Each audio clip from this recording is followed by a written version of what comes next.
नमस्कार, श्री स्वामी समर्थ। मी शर्मिला माझ्या या यूट्यूब चॅनेलमध्ये माझ्या सगळ्या गोड यूट्यूब फॅमिलीचं अगदी मनापासून स्वागत करते। आजचा दिवस तुम्हाला खूप छान सुखाचा, समाधानाचा आणि आनंदाचा जाओ। तुमच्या मनातील सगळ्या चांगल्या इच्छा स्वामी महाराज पूर्ण करो हीच महाराजांच्या चरणी प्रार्थना करते आणि आपल्या आजच्या या नवीन व्हिडिओला सुरुवात करते। बलिप्रतिपदा म्हणजेच दिवाळी पाडवा।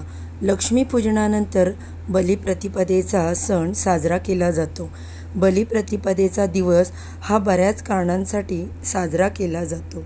अश्विन महिन्यातल्या अमावस्येला लक्ष्मीपूजन झाल्यानंतर कार्तिक शुद्ध प्रतिपदेला बलिप्रतिपदा हा दिवस दिवाळी पाडवा म्हणून साजरा केला जातो। सोने खरेदी, सुवासिनींकडून पतीचे औक्षण, व्यापाऱ्यांसाठी वर्षाचा प्रारंभ अशा अनेक गोष्टींसाठी या दिवसाचे महत्त्व आहे। पाडव्याच्या दिवशी पंचरंगी रांगोळीने बळीची प्रतिमा काढून तिची पूजा केली जाते आणि इडापिडा टळो आणि बळीचे राज्य येवो अशी प्रार्थना केली जाते। या दिवसाचे वैशिष्ट्य म्हणजे हा दिवस 3.5 मुहूर्तांपैकी एक असा अतिशय शुभ मानला जातो।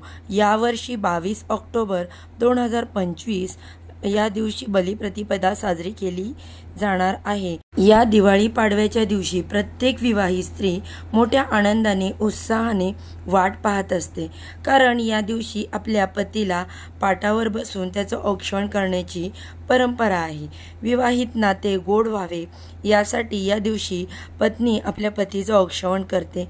पतीला ओवाळून बलिप्रतिपदा म्हणजेच बलिपूजा करण्याचा दिवस। बलिपूजेसोबतच गोवर्धन पूजा ही करण्यात येते। बलिप्रतिपदा म्हणजे पाडवा हा नव्या गोष्टींचा, उपक्रमांचा, नव्या दिवसाची सुरुवात मानली जाते। हा दिवस अतिशय महत्त्वाचा आणि शुभ असल्यामुळे अशा या शुभप्रसंगी शुभतिथीवरती काही प्रभावी उपायसुद्धा केले जातात। तर आजच्या या व्हिडिओमध्ये आपण एक अतिशय प्रभावी असा उपाय पाहणार आहोत, ज्यामुळे हा व्हिडिओ तुम्ही स्किप न करता शेवटपर्यंत नक्की पहा। आणि माझ्या चॅनेलवरती जर पहिल्यांदा नवीन आला असाल तर व्हिडिओला लाईक करा, चॅनेलला सबस्क्राईब करा आणि असेच माहितीपूर्ण नवनवीन व्हिडिओ पाहण्यासाठी बेल आयकॉनला प्रेस करा।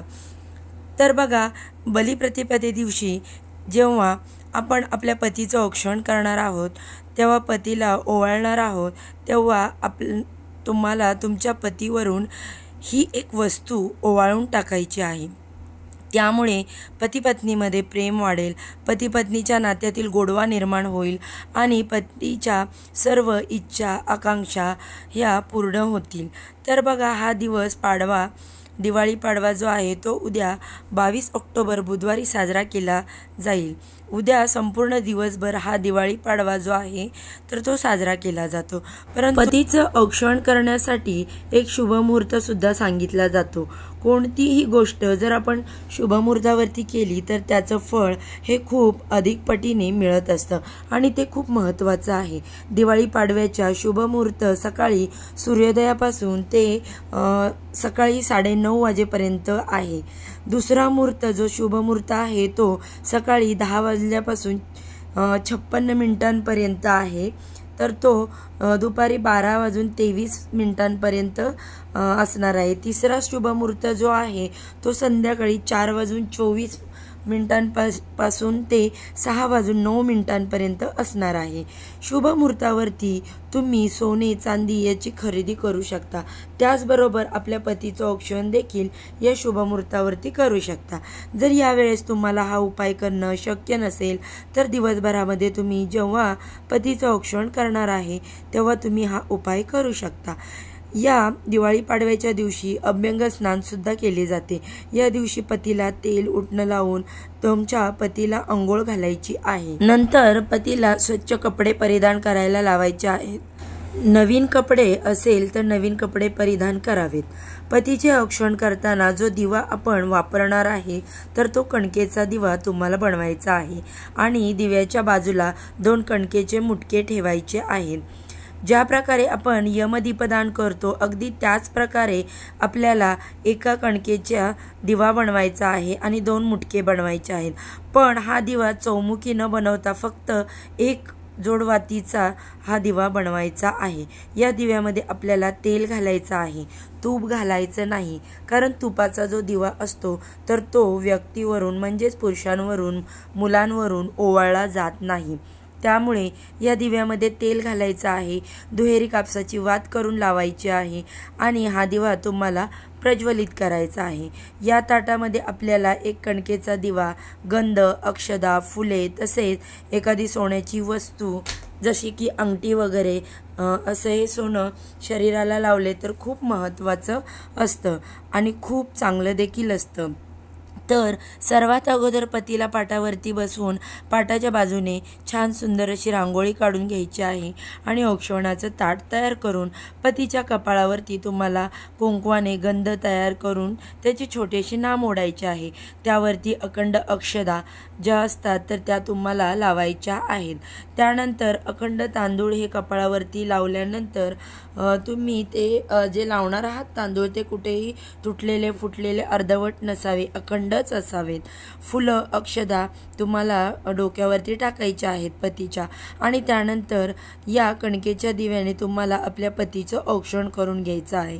औक्षण केल्यानंतर तुम्हाला ते ताट खाली ठेवायचं नाही, तर ते पतीच्या हातात देऊन त्या ताटातील 2 मुटके तुमच्या दोन्ही हातामध्ये घ्यायचे आहेत आणि यानंतर या दोन्ही पतीच्या डोक्याला लावायचे आहेत, त्यानंतर खांद्याला लावायचे आहेत आणि गुडघ्याला लावायचे आहेत आणि पुन्हा दोन्ही मुटके एका हातामध्ये घेऊन तुम्हाला पतीवरून ज्या प्रकारे घड्याळाचा काटा फिरतो त्या प्रकारे 3 वेळा ओवाळून घ्यायचा आहे आणि त्यानंतर एक सगळ्यात महत्त्वाची वस्तू आपल्याला पतीवरून उतरवून टाकायची आहे, ती म्हणजे एक सुपारी।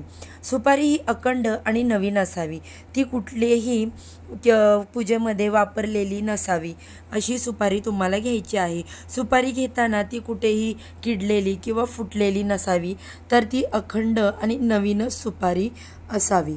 तर अशी एक तुम्हाला सुपारी घ्यायची आहे आणि आपल्या पतीवरून ज्या प्रकारे घड्याळाचा काटा फिरतो त्या प्रकारे ती सुपारी 3 वेळा फिरवून घ्यायची आहे, म्हणजेच ओवाळून घ्यायची आहे आणि इडापिडा जाऊ दे, बळीचं राज्य येऊ दे असं म्हणत तुम्हाला ती सुपारी जी आहे तर ती ओवाळून घ्यायची आहे।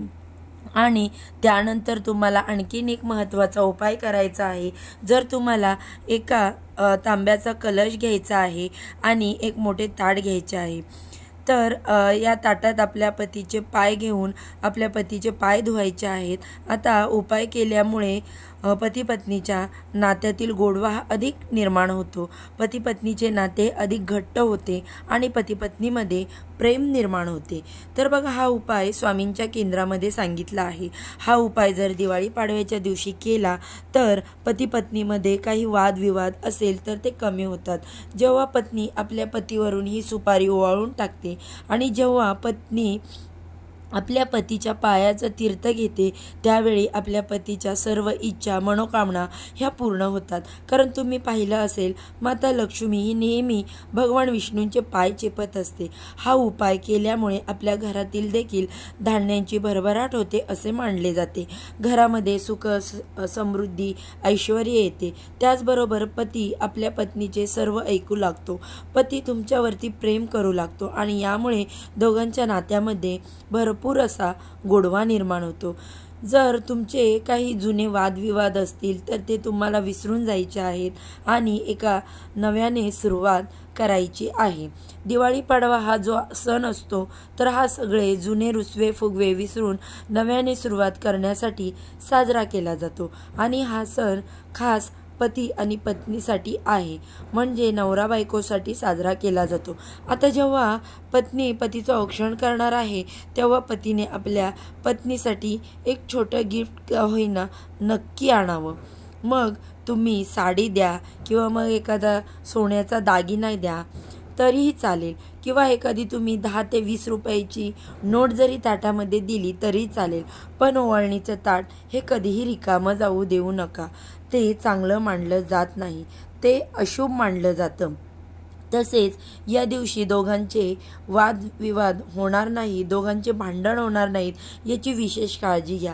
असे म्हणतात की या दिवशी जर तुमचे दोघांचे वादविवाद झाले म्हणजे पती पत्नीमध्ये जर वाद झाले तर ते वर्षभर तसेच कायम राहतात। त्यामुळे या दिवशी चुकूनही दोघांमध्ये भांडण होणार नाही याची काळजी घ्यायची आहे। हा दिवस अगदी आनंदाने कसा घालवला जाईल याकडे जास्त लक्ष द्यायचं आहे। तर बघा, ही अत्यंत महत्त्वपूर्ण माहिती मला तुमच्यापर्यंत पोचवायची होती। हा महत्त्वपूर्ण व्हिडिओ तुम्हाला कसा वाटला? व्हिडिओ जर आवडला असेल, व्हिडिओमध्ये मी जी तुम्हाला माहिती दिली ती उपयुक्त वाटली असेल तर व्हिडिओला लाईक करा, चॅनेलला सबस्क्राईब करा आणि असेच माहितीपूर्ण नवनवीन व्हिडिओ पाहण्यासाठी बेल आयकॉनला प्रेस करा। चला तर मग आजच्या व्हिडिओचा इथे एंड करते। उद्या अशाच छानशा व्हिडिओसोबत पुन्हा नव्याने भेटूया आणि सर्वांना दिवाळी पाडव्याच्या आणि बलिप्रतिपदेच्या खूप साऱ्या शुभेच्छा।